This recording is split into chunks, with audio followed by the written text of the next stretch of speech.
WhatsApp guys, I am AP. I hope you are doing well. ये lecture आपका किसी math series का नहीं है, बस आप इंटरेस्टिंग चीज़ जानने को सीखने को मिलेगा आपको।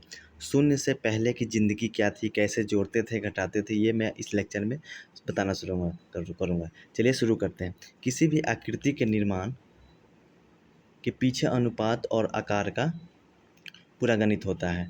ऐसे में सवाल है कि जब जोड़ना और घटाना आसान नहीं था तो इतने बड़े निर्माण कैसे हुए। शून्य का कोई मतलब नहीं होता, लेकिन इसके बिना गणित की कल्पना अधूरी है।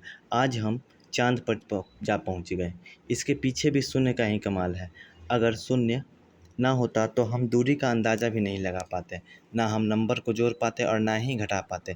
गणित के चमत्कारी अंक शून्य का आविष्कार सन 1498 ईस्वी में माना जाता है, जबकि इससे पहले 2560 ईस्वी पूर्व में मिस्र के लोगों ने मशहूर पिरामिड बना डाला। वहीं चीन की दीवार भी 5वीं शताब्दी ईसा पूर्व में ही बननी शुरू हो गई थी, जबकि किसी भी तरह का निर्माण कार्य गणित के बिना मुमकिन नहीं है। किसी भी तरह का निर्माण कार्य गणित के सहारे बिना मुश्किल है। किसी भी आकृति के निर्माण के पीछे अनुपात और आकार का पूरा गणित होता है। ऐसे में सवाल है कि जब जोड़ना और घटाना आसान नहीं था तो इतने बड़े निर्माण कार्य कैसे हुए। बिना शून्य के लोग जोड़ और घटाव कैसे करते थे। आज हम आपको इसी रहस्य से रूबरू कराएंगे। जीरो के स्थान पे छोड़ देते थे खाली स्थान। अंकों के पहले इस्तेमाल का अवशेष अब से इराक और पहले के बेबीलोनिया में मिलते हैं। वे शून्य का इस्तेमाल नहीं करते थे, वे शून्य की जगह खाली स्थान छोड़ देते थे। यह एक किस्म का प्लेस होल्डर था।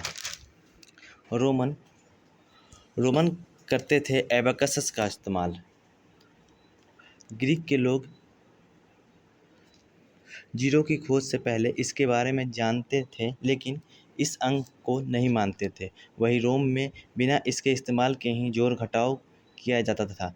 द गार्जियन में छपी रिपोर्ट में जॉर्ज ऑकलैंड और मार्टिन घोस्ट बताते हैं कि रोमन बिन अंकों का ही जोड़ घटाव करते थे। वे इसके लिए किसी अबाकस का फ्रेम का इस्तेमाल करते थे। इसमें शून्य की जगह डॉट का इस्तेमाल किया जाता है, जिसने आगे चलकर शून्य का स्थान लिया।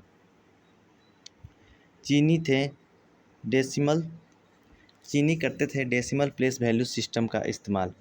चीनियों की कॉलम का इस्तेमाल किया। वे जोड़ने का घटाने के लिए डेसिमल प्लेस वैल्यू सिस्टम का इस्तेमाल करते थे। हालांकि बिना शून्य के वे बड़े अंक को नहीं लिख पाते थे। ऐसे में वे अंकों के स्थान पर चित्रों का इस्तेमाल करते थे। शून्य से पहले का 10 अंकों का ज्ञान। इससे शुरुआत से गिनती के लिए अंगुलियों का इस्तेमाल करते थे। शून्य से पहले उसे 10 अंकों का ज्ञान था, क्योंकि मनुष्य के हाथों में 10 उंगलियां थीं। बस अंतर यह था कि उसे लिख नहीं सकते थे। सीधे शब्दों में कहें तो वह अंकबोध था, बस उसे मान्यता नहीं मिली थी। इससे मान्यता भारत ने दिया।